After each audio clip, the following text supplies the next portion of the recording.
سلام دوستان، حالتون چطوره؟ خوش اومدیم به این ویدیو. آقا تو این ویدیو قراره بریم آموزش نصب فونیکس کلاینت، یک کلاینت رایگان خیلی خوب برای بدوارز و اف پی اس بوست. دو تا دلیل بچه من این کلاینت رو پیشنهاد میکنم. دلیل اول، هم میتونه با سیستم‌های ضعیف ستینگتون رو بچینه، هم سیستم‌های قوی. یعنی یه ستینگ جداگونه برای سیستم‌های قوی و یه ستینگ جداگونه برای سیستم‌های ضعیف داره. و خوبی دومش اینه که این بچه این کلاینت رایگانه، یعنی شما میتونید رایگان از این کلاینت استفاده کنید. بقیه کلاینت مثل بدلاین و لونار کلاینت نیاز اکانت پریمیوم داشته باشین که برای اکانت پریمیوم باید هزینه کنید و اکانت پریمیوم بخرید و این فونیکس لانچر اکانت پریمیوم نمیخواد. و اگه آقا اکانت پریمیوم دارین و میخواین لانچر رو یا همین کلاینت رو بریزین، من بهتون پیشنهاد نمیکنم، چون بدلاین و لونار بهتر از فونیکس کلاینتن. و آقا بدونیش معطلی، برو بریم سراغ این آموزش. لیتس گو. خب بچه، قدم اول گوگل یا فایرفاکس رو باز میکنیم. اینجا سرچ میکنید فونیکس کلاینت. خب اولین سایتی که بچه میاد سایت رسمی خود فونیکس کلاینت، روش کلیک میکنیم و وارد همچین صفحه میشیم.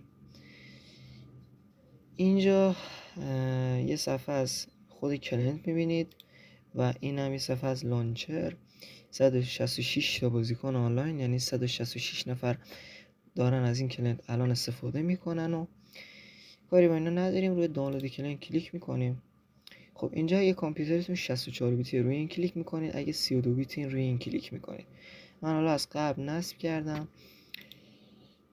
و آقا اونجایی که نصب کردین رو باز میکنید، یه فایل ستاپه، روش دابل کلیک میکنید و ران و خب next.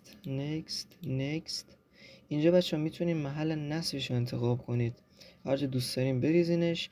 من خودم توی درایو دیم اوکیه، میریزمش و next. خب آقا این دوتا تیک فعالا چی هن؟ تیک اول ران فونیکس لانچر، یعنی بعد از اینکه فینیش رو بزنید فونیکس لانچر باز میشه.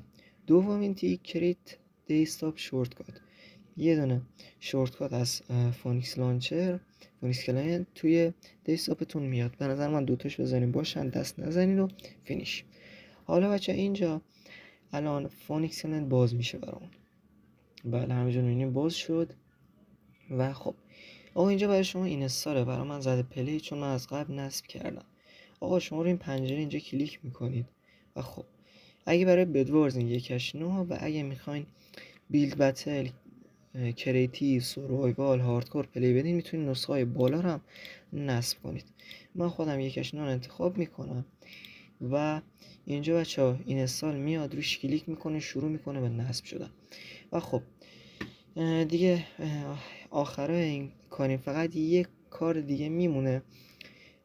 خب شما بعد از اینکه بچه ها اینو اوکی کردین رفتین توی فونیکس کلاینت، میتونه اکانت تی لانچرتون رو بیارین توی فونیکس لانچر. حالا چجوری؟ دقیقاً همون یوزرنیمی که توی تی لانچر دادین و توی فونیکس لانچر هم میدین. حواستون باشه که بچه حتی حروف بزرگ کوچیک هم رعایت کنید، وگرنه اینجور اکانتتون نمیاد.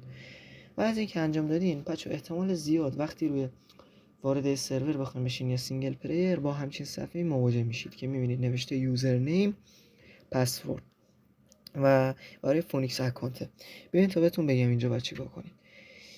وارد صفحه فونیکس لانچر میشیم دوباره و اینجا روی ورود کلیک میکنیم. بعد از اینکه روی ورود کلیک کردیم اینجا روی عضویت و خب اینجا یه نام کاربری میدین، حالا هر چی دادین مهم نیست. اینجا هم ایمیل یا شماره تماس، اینجا هم رمز ظهور و تکرار رمز ظهور. بعد از اینکه روی عضویت کلیک کنید یه پیام به، حالا اگه ایمیلتون داده باشین به ایمیلتون میاد، اگه شماره تماستون رو داده باشید به شماره تماستون میاد. بعد از اینکه تایید کردین وارد همین صفحه میشین. این نام کاربری که اینجا دادین رو توی یوزرنیم می نویسین و این پسورد اینجا دادین رو، یعنی رمز ظهور اینجا دادین رو توی اون پسورد فونیکس اکانت میزنید. و خب دیگه اوکی میشه دوستان. مرسی اینکه این ویدیو رو دیدید. اگه جایی به مشکل خوردید حتما توی کامنت ها بگید جواب میدم. و بچه من تازه دارم تو یوتیوب فعالیت میکنم، ممنون میشم ویدیو رو لایک کنید، کانالمو سابسکرایب کنید و عشق